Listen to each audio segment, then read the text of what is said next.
दोस्तों, इस दुनिया में मदद करना सबसे बड़ा धर्म माना गया है।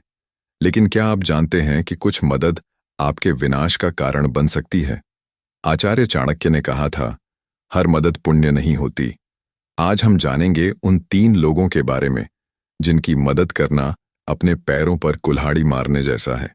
एक बार आचार्य चाणक्य के प्रिय शिष्य चंद्रगुप्त, जो स्वभाव से बहुत दयालु थे, ने एक अनजान व्यक्ति को मुसीबत में फंसा देखकर उसकी मदद की। उन्होंने उस व्यक्ति को भोजन कराया, धन दिया और रहने का स्थान भी दिया।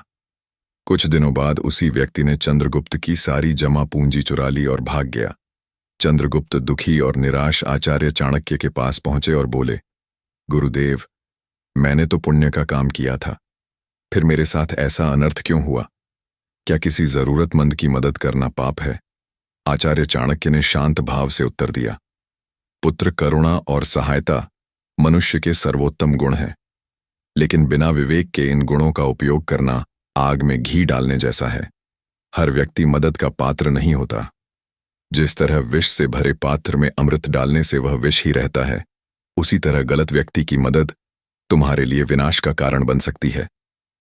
चंद्रगुप्त ने उत्सुकता से पूछा, गुरुदेव, कृपया मुझे बताएं कि वे कौन से लोग हैं जिनकी मदद से हमें बचना चाहिए। मैं यह गलती दोबारा नहीं करना चाहता। चाणक्य ने मुस्कुराते हुए कहा, पुत्र, आज मैं तुम्हें उन 3 प्रकार के लोगों के बारे में बताऊंगा जिनकी मदद करना अपने पैरों पर कुल्हाड़ी मारने जैसा है। इनसे सावधान रहना तुम्हारी बुद्धिमानी और भविष्य की रक्षा करेगा। पहला व्यक्ति दुष्ट और बुरे स्वभाव वाला। आचार्य ने गंभीर स्वर में कहा, सबसे पहले उस व्यक्ति की मदद कभी मत करो जिसका स्वभाव ही दुष्ट हो। जो दूसरों को दुख देकर सुख पाता है, उसकी मदद करना सांप को दूध पिलाने जैसा है।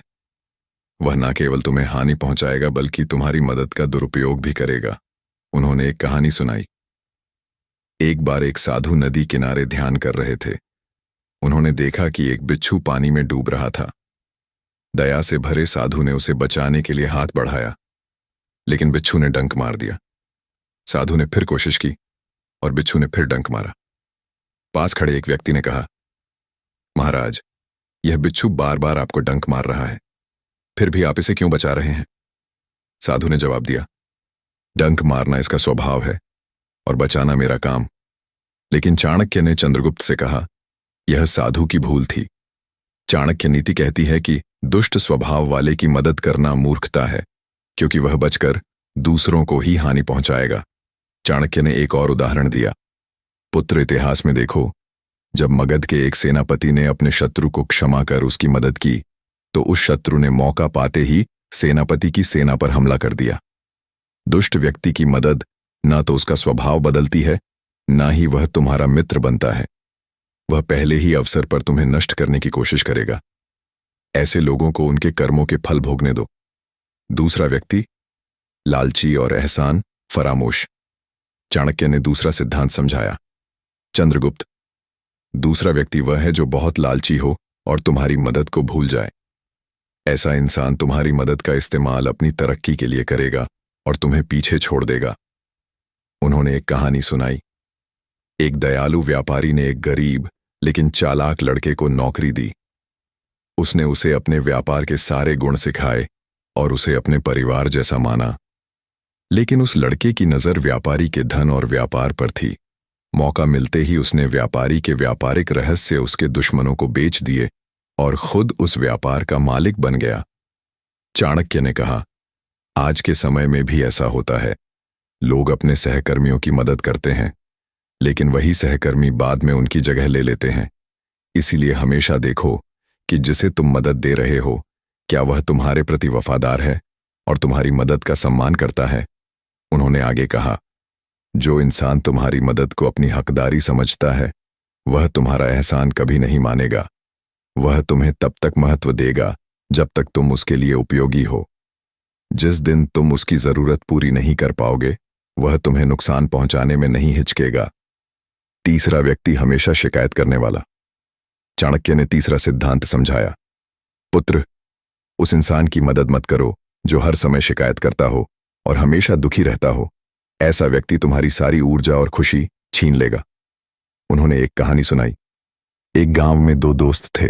एक हमेशा खुश और उत्साही रहता, दूसरा अपनी गरीबी, किस्मत और हर चीज की शिकायत करता। खुश दोस्त ने अपने दोस्त की बहुत मदद की, उसे पैसे दिए, काम दिलवाया और हमेशा हौसला बढ़ाया। लेकिन शिकायती दोस्त को हर समाधान में कोई नई समस्या नजर आती थी। वह कभी खुश नहीं होता था। धीरे धीरे उसकी संगत में खुश दोस्त भी उदास रहने लगा। उसकी अपनी जिंदगी की तरक्की रुक गई और वह हमेशा तनाव में रहने लगा। चाणक्य ने कहा, आज के समय में भी ऐसे लोग मिलते हैं जो हर छोटी बड़ी बात में शिकायत करते हैं, चाहे वह उनके परिवार, नौकरी या समाज के बारे में हो। उन्हें हर चीज में कमी नजर आती है।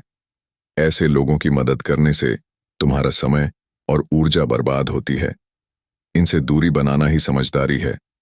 उन्होंने आगे कहा, ऐसा व्यक्ति काले बादल की तरह है जो जहां जाता है वहां की खुशी और रोशनी छीन लेता है। तुम कितनी भी मदद करो, वह कभी संतुष्ट नहीं होगा। उसकी नकारात्मकता तुम्हें भी अपने साथ ले डूबेगी। चंद्रगुप्त ने सोचते हुए पूछा, गुरुदेव, क्या इसका मतलब यह है कि हमें किसी की मदद ही नहीं करनी चाहिए? चाणक्य ने मुस्कुराते हुए कहा, नहीं चंद्रगुप्त, मदद करना मनुष्य का धर्म है, लेकिन यह धर्म विवेक के साथ निभाना चाहिए। चाणक्य नीति कहती है कि दान हमेशा सुपात्र को देना चाहिए। जैसे तुम बीज उपजाऊ जमीन में बोते हो, वैसे ही अपनी करुणा और संसाधन उन लोगों पर लगाओ जो उसका मूल्य समझे। उन्होंने आगे कहा, जीवन एक युद्ध क्षेत्र है चंद्रगुप्त, इसमें तुम्हें अपने संसाधनों, समय, धन और ऊर्जा का उपयोग बुद्धिमानी से करना होगा। जो लोग तुम्हारी मदद का दुरुपयोग करते हैं, वे तुम्हारे युद्ध के हथियार छीन लेते हैं।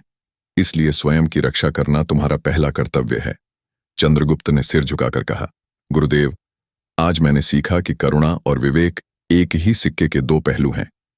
बिना सोचे समझे कि गई मदद पुण्य नहीं, मूर्खता है। मैं अब यह सुनिश्चित करूंगा कि मेरी मदद सही व्यक्ति तक पहुंचे। आचार्य चाणक्य ने अंत में कहा, पुत्र, यह चाणक्य नीति का सार है। विवेक के बिना कोई भी गुण व्यर्थ है। अपनी ऊर्जा, समय और संसाधन उन लोगों पर लगाओ जो इसका सम्मान करें। जो लोग तुम्हारी मदद का मूल्य नहीं समझते, वे तुम्हारे पतन का कारण बन सकते हैं।